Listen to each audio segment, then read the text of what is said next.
Compare yourself to who you were yesterday, not to who someone else is today. Because you need to have a hierarchy of improvement. You need to be aiming for something. And that means you're going to be lesser than people who've already attained along that dimension.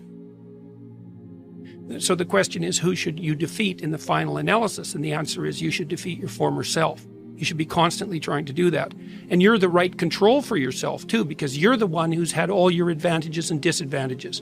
And so if you want to compete fairly with someone, then you should be competing with you. If you're improving yourself, then what you are doing is competing with your lesser self. And then you might also ask, well, what is that lesser self?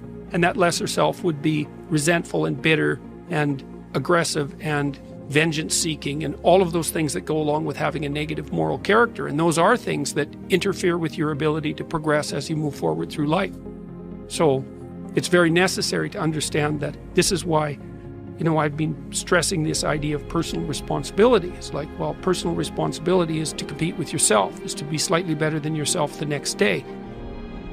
And it better in some way that you can actually manage, and that's humility. Like, well, I'm a flawed person, I've got all my problems. Could I be as good as person X? It's like not the right question. The right question is, could you be slightly better tomorrow than your currently flawed self? And the answer to that is, if you have enough humility to set the bar properly low, then you could be better tomorrow than you are today.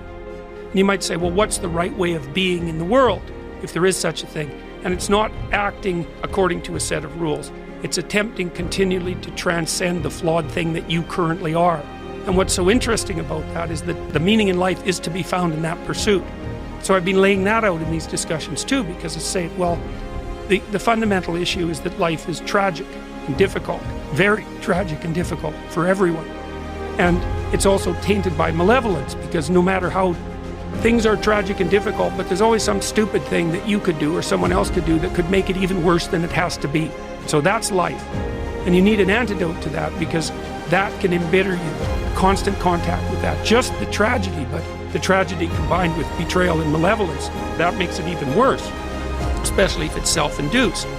Okay, so you need something to set against that so you don't get bitter and resentful. Well, what do you set against that? Doing something worthwhile. By your own definition, say. You need some reason to get the hell out of bed on a terrible day because you've got something good to do. Well, what's the best thing you can do? Transcend your current wretched and miserable self.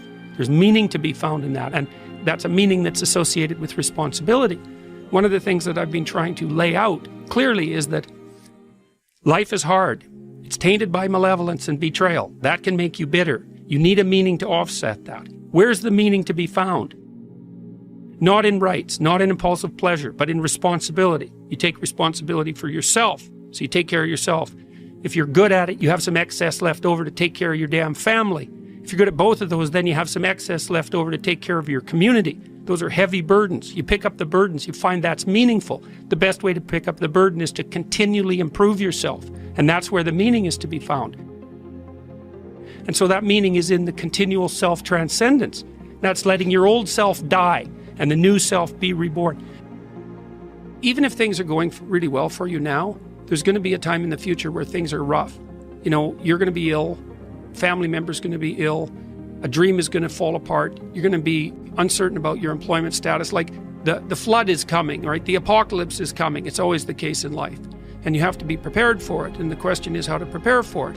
And the answer to that is to find a way of being that works even under the direst of circumstances.